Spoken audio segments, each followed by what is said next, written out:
Is the Rog Ally worth buying in 2025? Keep watching to find out.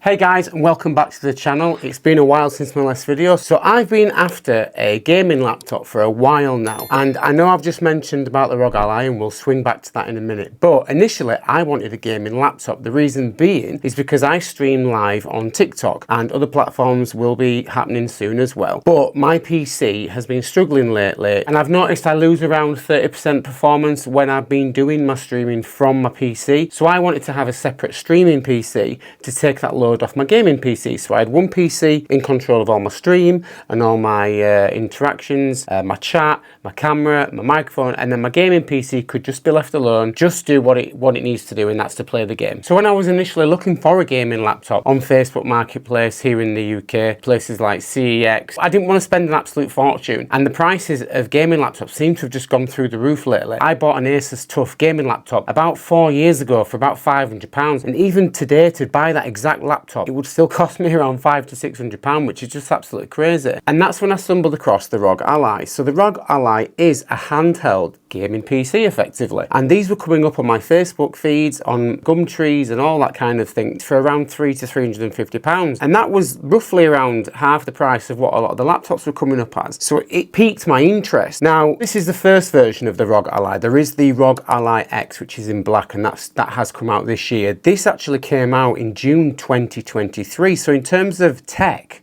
I mean, it's 18 months old now, but when it launched, it was £699 in the UK, which at the time I did want one because I like the tech. I like to get the newest thing when it comes out. I want it. I just want it. But for £700, I was like, that's a little bit much. So I didn't bother. And at the time, there were loads of issues with software. The UI was a little bit buggy. The SD card slot, which is here, was overheating a lot, and then they'd stop working. A lot of the people who have looked at the design have basically stated it's because it's too close to the exhaust vent, so it gets too hot, and that's what causes them to break. Initially there was issues with drivers and performance related issues, so I never bothered getting one at the time, even though I kind of wanted it. And I've kind of watched in the distance of how the whole handheld things kind of played out, because the first handheld gaming PC that kind of came out and took the world by storm was the Steam Deck, and I wanted the Steam Deck originally. Again, I never really got around to purchasing it, and obviously when the Steam Deck was really successful, a lot of these other companies started jumping on board. They all wanted a little bit of that success. They wanted a little bit, piece of the pie, as it were, because clearly there's a market for handheld gaming PCs. So I started doing a little bit of research in regards to the processor, because I primarily wanted it for streaming. I didn't want it primarily for gaming, even though it will come in handy for gaming, because I do travel a lot. Me and my partner are going to Marbella. My partner's having surgery. We're going to be there for 2 weeks.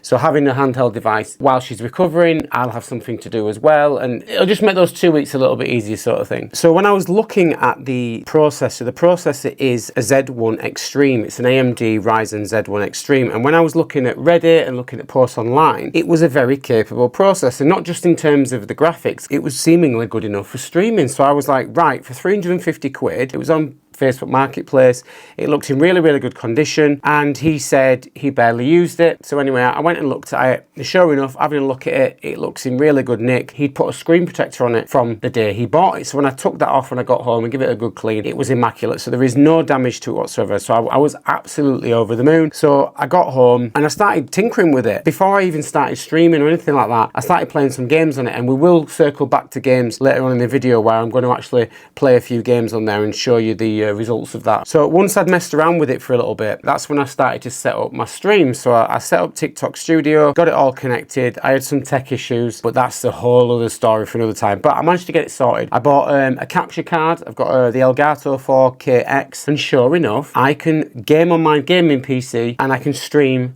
using the Rog Ally. So I was like, you know what, for 350 quid, that's a bargain. It's a streaming computer, but it also doubles up as a handheld computer. I do a lot of my editing on here now as well, and I just can't believe that this little device has so much power in it. And it is quite a small device. Like, I've held a Steam Deck before, I've got a PlayStation Portal, and this feels significantly smaller. I don't know how, but it just feels nice in the hands. It feels solid. Anyway, let's get on to the design of it then. So first things first, for me, it feels really compact. I really like the way it feels in the hand. I especially like the grips on the back. Even though they are just plastic, they've got that kind of texturedness on it, so when you're holding it, it does actually help grip the device. I do wish that the back had a little bit more of a roundedness, you know, for your hands. Like when you're holding a controller, there's that kind of concaveness to it. You can get cases for them that give you that mold, give you that kind of like chunky feel in your hand. The buttons are a little bit, they're a little bit clicky. Luckily, my partner, when I'm in bed playing on this, she'd sleep through a storm.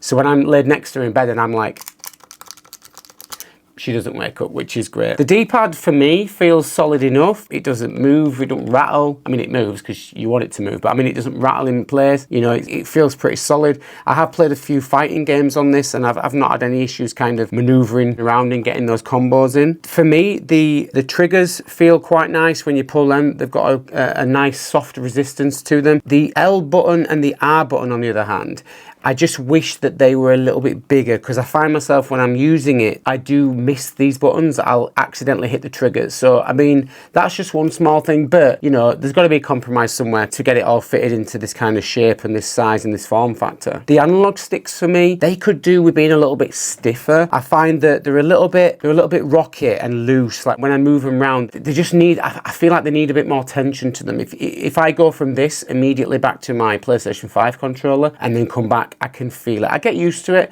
but I just wish there was a little bit more sturdiness to them, a little bit more stiffness. The right analog stick on this particular unit, there is a little bit, I'll try and show you on camera, but there is a little bit of a movement there. Even though it's still, it's straight, it seems to rock in place. I'm going to look at replacing the analog sticks myself anyway at a later date, but that's just a small thing that I have noticed. I wish the middle of them had grip on them as well, because on the outside you do have this rubberized grip, but the middle, it just seems a bit too smooth, and I find myself slipping off the edge a little bit. But I think they improved that on the Rog Ally X. They actually made the thumbsticks a little bit better. The speakers, for me, the sound quality is excellent. Like if I have this cranked up to 100, it's loud enough. Do you know what I mean? You don't need headphones. The headphones, on the other hand, obviously always are going to sound better. I do own a pair of the Rog earphones. I got the Bluetooth ones bought for me at Christmas. There was only about £60, but they're absolutely brilliant. And obviously they Rog, so they match, which is always a good thing. And they work via Bluetooth. They've got a gaming mode on them, so you can activate that. And once you've got that activated, there is no perceptible delay with the audio, which usually can be the case with Bluetooth headphones. On the back of the Rog, you do have these back buttons here, M1 and M2. You can customize them to do what you want. I haven't actually done that yet.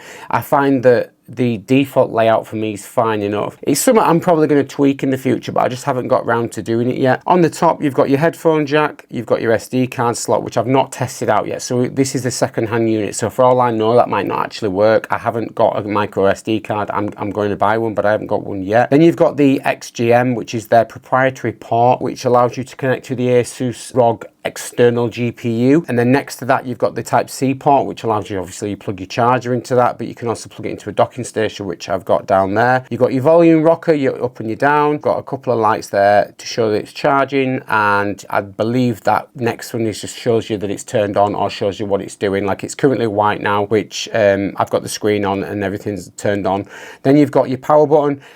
This also doubles up as a fingerprint scanner, which I really like that. I like the fact that when I turn this on in the morning, I've got to, you know, put my fingerprint in there to unlock it. So it's just that added extra level of security, which is always nice. Now, coming onto the screen, although it is not OLED, now OLED is amazing. I absolutely love OLED. This screen in particular here is the LG C2 48-inch. That is my main monitor, which some people might think it's absurd. It probably is. I do have it set back on the wall, but I love the OLED technology. I love the deep contrast. I love the inky blacks.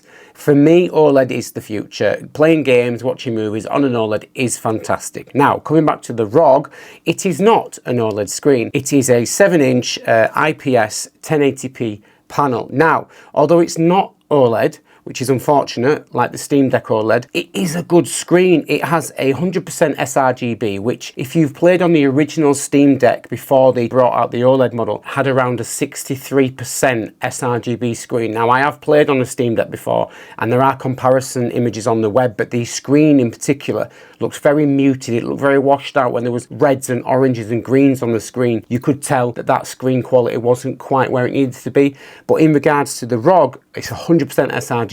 So Colours really do pop, and I've got a wallpaper here which is the same wallpaper I've got on there, and I think you can agree the colour is really good there. One of the downsides to it not being on OLED is if you're playing a game that's in the dark or you're watching some content on there that's very dark, you might see some IPS glow. It's just common on these type of screens. On this particular unit, the IPS glow is even. It doesn't bother me at all. Like for me, I don't mind that it's not OLED because the colour reproduction is so good that I actually forget if I'm playing this in the daytime and I'm playing a very bright colourful game, I forget that it's not OLED. The screen is that good. Not only is the colour reproduction brilliant on the screen also has VRR, and it's 120 Hz, which is fantastic. So when you're playing a game where the frame rate might be quite variable, you get that VRR, you get that in the way of AMD FreeSync, so your frame rate is smoothed out. If there are any frame time spikes in the game, traversal stutter or loading stutter, the VRR won't mask that. You'll still see those stutters, but in terms of a variable frame rate, if you're running around on Call of Duty, for example, and your frames are fluctuating between 70 and 90, you won't feel the drop as much. The screen is also quite bright at 500 nits on a white background. For example, if I'm on a Word document, it's quite bright. I do find that when I go to bed at night, and I do take this to bed with me every night now. I get in bed and I'll have an hour on one of my favourite games, and I do find that I have to turn the brightness down. It is quite bright. It's bright enough. It could be brighter, it could be worse. So I am very happy with the 500 nits. One of the benefits of it being a 1080p screen and it being 7 inches is the image is so sharp. Like just looking at the menus, and it's touchscreen as well. Sorry if you didn't know, it's completely touchscreen. So yeah, if I'm looking through the menus, the writing is so sharp on the screen. It's fantastic. Like you would probably perceptively from a distance, you look at it, you'd think it was 4K because obviously the screen pixels are so close together. So overall, I can't complain about the screen other than the fact that it's not an OLED. The screen for me is brilliant. So before I get on to what it's like to game on the Rog Ally, I have a little bit of an exciting announcement to make. So as some of you may know, over the last couple of months, my good friend Nathan has been helping me out on the channel. He's been helping me film some bits and bobs that I couldn't really do on my own. He's also starred in the videos.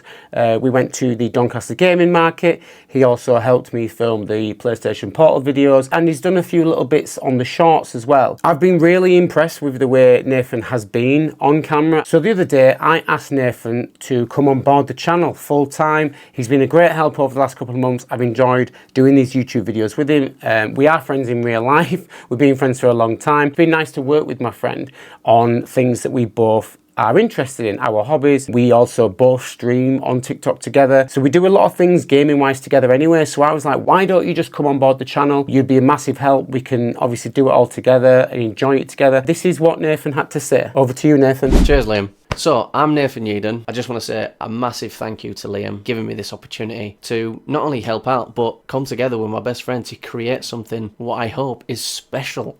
So, a little bit about me. I'm 31 years old. I'm from Yorkshire. My favourite game of all time is Halo. Well, I say one game, but it's also Gears of War, as you can tell probably by the t-shirt. I know that Liam is currently playing with the Rog Ally, whether or not to see if it's sustainable in 2025. I'm grateful for coming on board. I just want to make this short and sweet because I know that he's doing the video and he's putting a little segment of me in just to say I'm on board. So guys, I just want to say a massive thank you again, and I hope to see you all in the future, whether it be a short or cameraman, and whether it be in the video, out the video, I don't care. I'm with my best friend, I'm making some videos and playing games at the same time. That's enough from me. I'll pass you back to Liam. Ciao. Thank you, Nathan. So those I don't actually know right now what Nathan said because obviously I'm pre-recording this.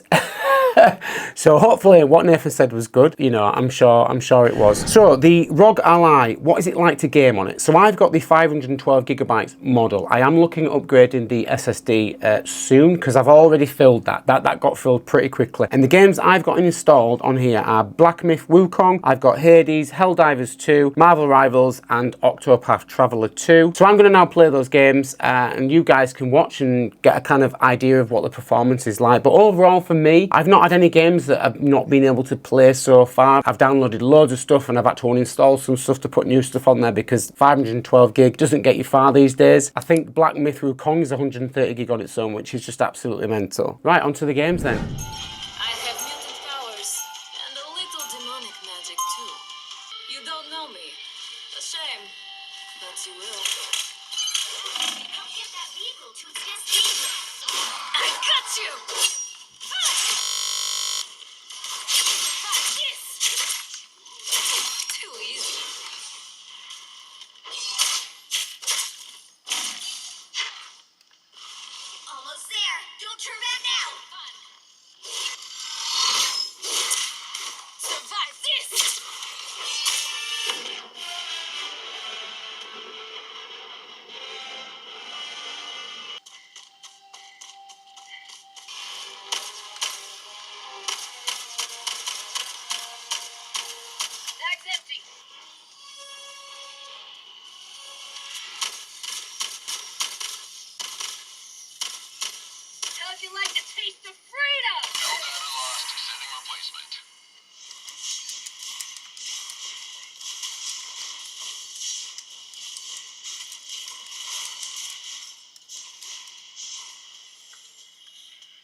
Good. For the pride of Ku.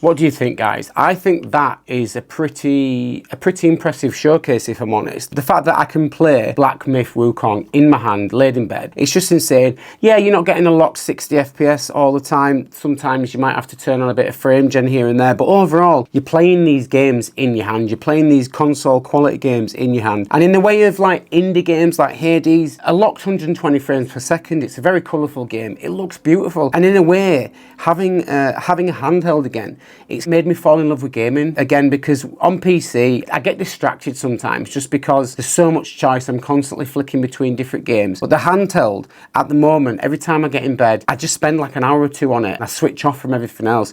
Like handheld gaming for me, it kind of has made me concentrate on gaming a bit more, if that makes sense. And like the performance obviously is lower than playing on PC, but I don't mind, especially with a smaller screen. You can lower the resolution and the compromises are not as obvious on such a small screen. The fact that I can play Marvel Rivals, which I play on PC, I stream that a lot on TikTok. The fact that I can play this on a handheld is great. It's not my preferred way of playing it. If I had the choice, I would always choose the PC just because for competitive reasons, or even for PlayStation 5 Pro. I don't mind playing it on there. Octopath Traveler 2, I'd never played the first one. And this game, I really enjoy this game because it's kind of like an old school game, but it's got new graphic features and special effects and things like that. And again, it's not something I'd sit at a PC and play, but because it's on a handheld, I kind of appreciate it a little bit more. A bit like the Nintendo Switch, there's a lot of games on there that are not graphically amazing, but because they're on the Switch and the artwork's great, you appreciate them for what they are. And I think having a handheld, it makes you appreciate those smaller games, those indie games. I think those are a perfect fit, especially for a screen like this,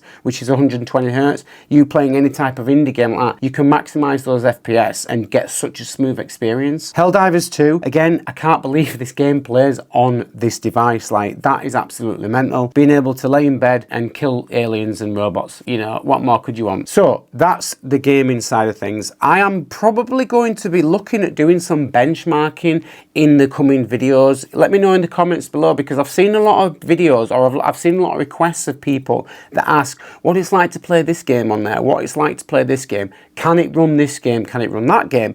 So I thought, you know what, in between my main videos, I might pop up some benchmarking videos, me playing on the Rog Ally of certain games. I do think Final Fantasy VII Rebirth has just come out on PC, so I might get that downloaded and I might just put like a benchmarking video out of me playing the game and see what FPS you're getting. So let us know down in the comments below if that's something you want to see. Moving on to the streaming side of things. So as you can see here, I do have my Stream Deck here. I've got my capture card here. My ROG is normally plugged in here.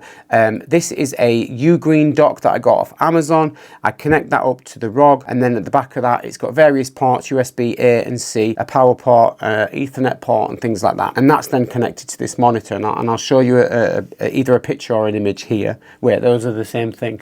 So what I have is my gaming PC is connected to the capture card. The capture card is then connected to the dock, which effectively is connected to the Rog Ally. I then use TikTok Studio to capture the gameplay footage from the main monitor. The microphone is actually connected to the Stream Deck. The Stream Deck is also connected to the dock. So everything runs through the Rog Ally. My audio, my visual, and everything, my capture, my windows. Now, when it's plugged in, the dock in question that I have does allow the ROG to run at full power. The ROG does have 3 different modes as standard. It has a 10 watt silent mode, it has a 15 watt performance mode, and it has a 25 watt turbo mode. Those are if you're playing on battery. Now, if you plugged into your charger, the turbo mode actually goes to 30 watts, the same as using the original power brick plugged directly into it, which is fantastic. A lot of docks you've got to be careful with because they don't give you the full power. However, it does. It allows me to run it at full 30 watts. Now, when I'm streaming, I tend to keep it in turbo mode. I have switched it down to performance mode and it still manages a stream okay. Sometimes there's a little bit of lag or a little bit of stutter between transitions, but other than that, it runs absolutely beautifully. And it cost me half the price of what a gaming laptop would have cost me that I would have gone for. I just can't believe the ROG can actually do all the streaming. It can do all the chat, the windows, the audio, everything. And the Stream Deck, it's a fantastic piece of kit. Even if I couldn't game on it for the price that I paid for this, I think it's a really good buy for that kind of thing. There was a lot of tweaking and I had to do a lot of research in regards to the docking station that would work for what I need it for, because I needed to have enough ports and stuff like that. I do also plug in a lot of my devices into a USB adapter, which also has its own power supply, so it's not to take away power from the dock, because obviously there's only so much limited power you can have. What was that? Oh.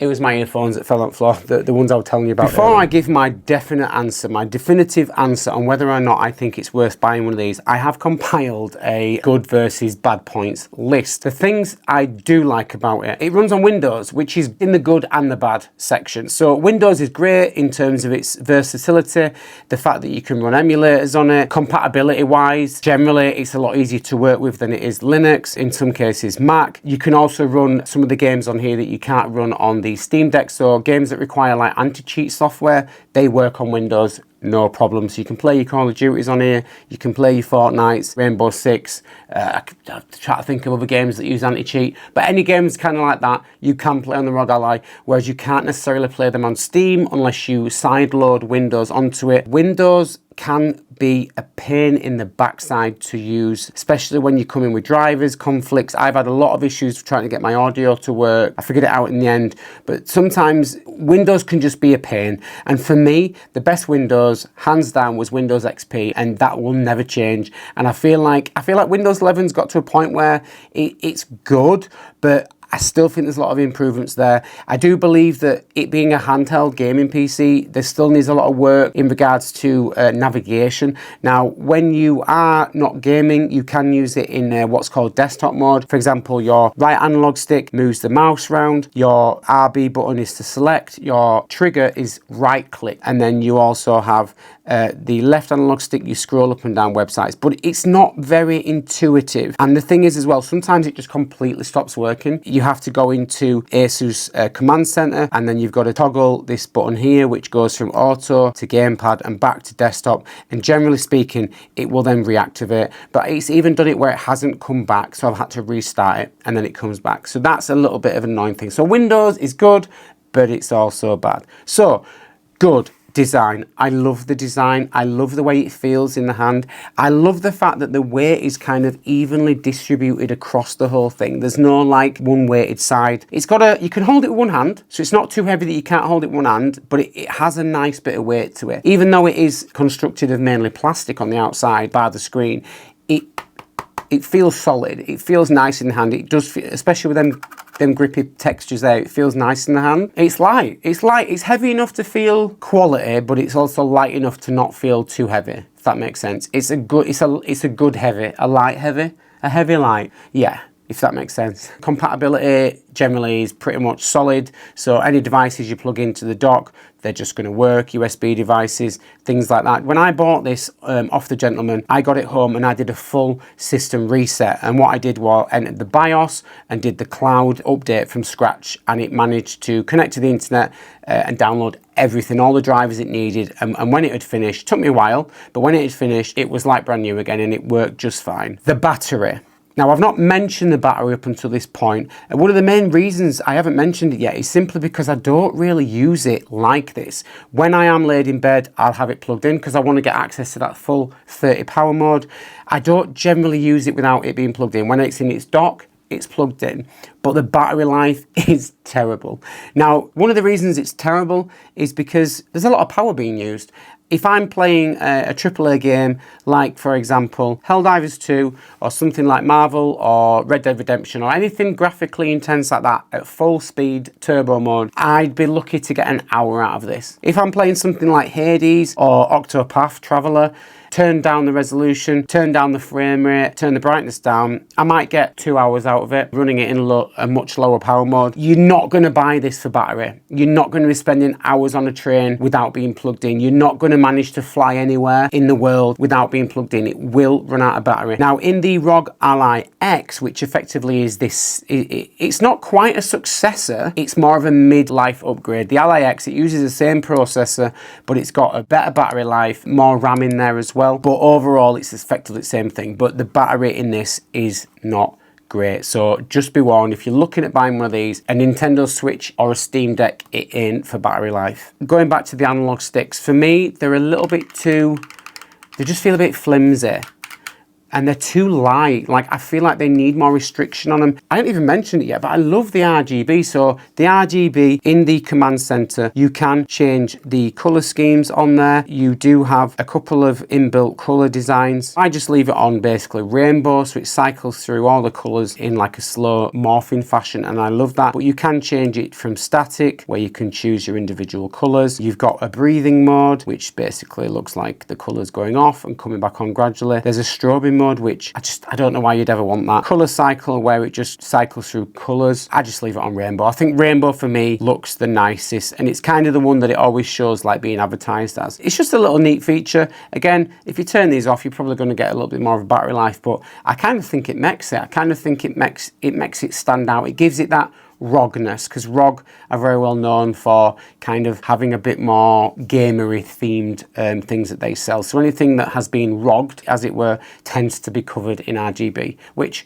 love it or hate it, you know, it's there. So that brings us to the conclusion. Do I think the Rog Ally is worth buying in 2025? I really do think it is worth buying it. Even though it's 18 months old now, it's very capable. And there is some new handhelds on the horizon. I would imagine that Steam are going to announce a Steam Deck 2 at some point. Even Asus themselves, when they've just launched the Rog Ally X, they've kept the processor the same. The processor is very, very capable. Again, for streaming, for me, very capable device, and I haven't come across a game that I've not been able to play and not been able to enjoy in its portable form.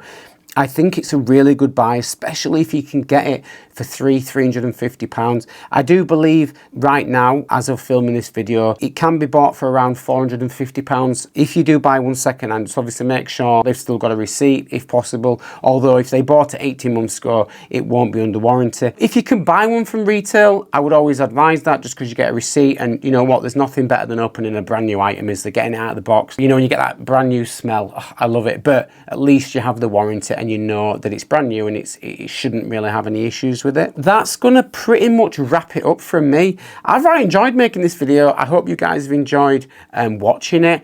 I'm gonna get back to creating some custom icons for my Stream Deck. If you do enjoy these kinds of videos, please like, subscribe, and tick that notification bell for notifications that may or may not appear on your screen. And we welcome Nathan on board the channel. I do hope you guys give him a big warm welcome. And moving forward, we are looking at changing the channel name, because obviously the channel name is my name, and with Nathan coming on board now, we're looking at changing it to a more appropriate name, I suppose, probably something gaming themed. The fact that we're really close friends, we both got mustaches and mullets, I don't know, but there'll be some kind of channel change name theme coming up in the near future. But again, from me and from Nathan, thank you so much for watching, and we'll see you guys in the next one. Bye bye.